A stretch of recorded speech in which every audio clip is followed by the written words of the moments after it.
Vidéo qui concerne donc l'actualité brûlante, à savoir les menaces de guerre contre l'Iran. Il est clair qu'il ne faut pas tomber dans le panneau, c'est pas spécialement l'Iran qui est visé, bien sûr, l'Iran c'est une cible très importante de l'Empire, mais comme l'avait avoué un membre du haut commandement américain, c'est l'Europe qui est visée, notamment. Donc les États-Unis sont en recherche éperdue de bénéfices, de marché, et bien entendu la vie humaine est une marchandise. Donc détruire des adversaires accroît la puissance, crée des marchés, etc. Donc le chaos se poursuit. Il est clair que l'Iran est une cible. Donc les États-Unis poursuivent leur agenda. Je rappelle que l'Algérie est en bonne place. Ça, je vous le dis comme ça. Hein. Donc je dis aux Algériens, soyez extrêmement vigilants parce que quand vous regardez bien, les Américains avancent, pas à pas, ils prennent leur temps. La Syrie, on nous rebâche les oreilles avec la victoire de Bachar al-Assad. Non, c'est totalement faux. C'est ce qu'on appelle une victoire à la Pyrrhus. C'est-à-dire que Bachar al-Assad a récupéré un pays dévasté sans les puits de pétrole. Donc, de toute façon, les États-Unis ont réussi. Hein, ils ont mis la main sur la zone riche en pétrole. Donc, non, c'est une victoire américaine. Il faut arrêter de raconter n'importe quoi. Les Syriens n'ont pas les moyens de reconstruire leur pays. Les Russes ne sont pas en mesure de le faire. Ils ont déjà dépensé énormément d'argent en intervention militaire. Ils ne sont pas du tout en mesure de les aider. Il y a la Turquie qui sont victimes d'un assaut américain par l'intérieur de Goldman Sachs. Je vous invite d'ailleurs de voir les dernières vidéos de Jovanovic qui expliquent très bien ça. Donc c'est la banque Goldman Sachs qui est chargée de faire chuter la livre turque. Donc les Turcs sont pas du tout en mesure d'aider non plus. La Chine, ils ont des investissements un peu partout, ils peuvent pas tout faire non plus. Donc la Syrie est un pays en ruine, complètement dévasté et largement amputé de sa partie la plus riche. Donc contrairement à ce qu'on pense, moi je considère que c'est une victoire de l'Empire. Donc là petit à petit, une montée en tension progressive sur l'Iran. Il va y avoir un problème, ça c'est clair, il va y avoir une guerre. Donc moi j'en appelle à tous, athées, croyants, chrétiens, musulmans, d'œuvrer pour nous éviter absolument une troisième guerre mondiale, ce chaos. Il faut, pensons à notre avenir, quoi. Là maintenant, il faut arrêter arrêter les conneries, arrêter les choses. Hein. Ce qui est en train de se passer est extrêmement grave. Donc moi j'en appelle à tous les gens qui sont un peu intelligents, qui sont un peu de bonne volonté, pour autour d'eux parler de la guerre, pour dramatiser la situation, parce que c'est ce qui nous prend au nez.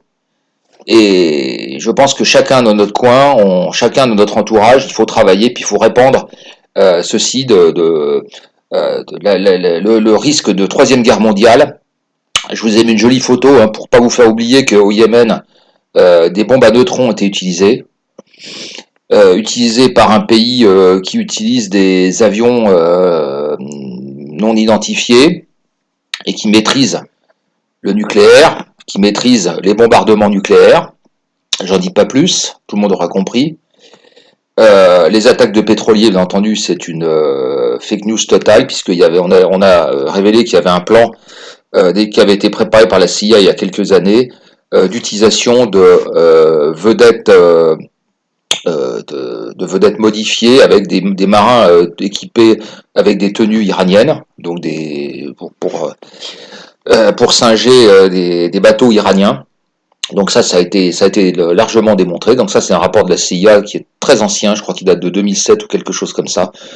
C'était déjà préparé, déjà prévu. Là comme toujours, hein, la fiole de Colin Powell, etc. Alors moi j'appelle tout le monde à bouger, il ne faut pas rester indifférent parce que la guerre mondiale, non. Réveillons-nous, quoi. Là c'est l'avenir du monde, c'est notre avenir qui est en jeu. Dénonçons ça et alertons sur les risques de troisième guerre mondiale. Voilà, donc je vais faire une série d'autres vidéos sur des thèmes aussi concrets là, parce qu'il y a un moment il faut agir à tous les niveaux. Et n'oublions pas une chose, l'arme la plus efficace que nous ayons, c'est notre argent.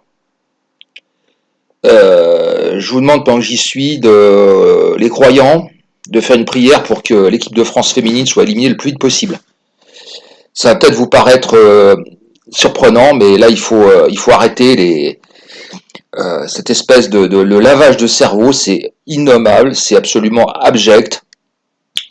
Moi, personnellement, les footballeuses, j'ai rien contre elles tant qu'elles tapent dans un ballon et qu'elles vivent leur passion, mais de là à devenir des agents de propagande de l'État, ça commence à bien faire.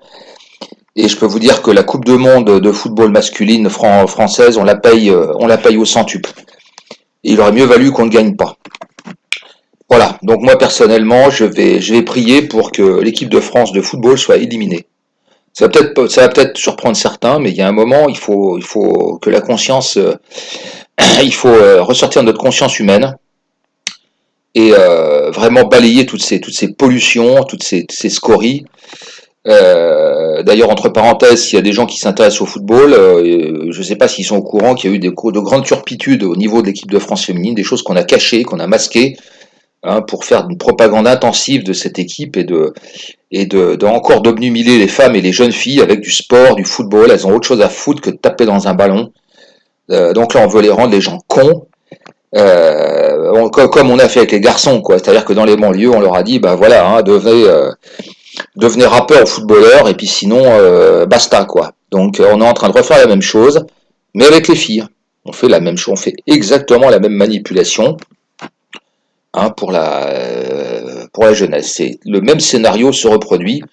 Donc non, ras-le-bol, hein, ras-le-bol. Moi, les pseudo-vedettes, là, tous ces branleurs qui gagnent des millions d'euros pour taper dans un ballon, mais c'est de la folie. Donc réveillez-vous et agissez contre ce démon de Trump, bon, qui est peut-être plus ou moins modéré, mais moi je vais pas ergoter sur ça, je vais pas sonder le cœur et les reins de Trump. Moi je juge l'État profond américain qui risque d'aggraver le chaos mondial. Voilà.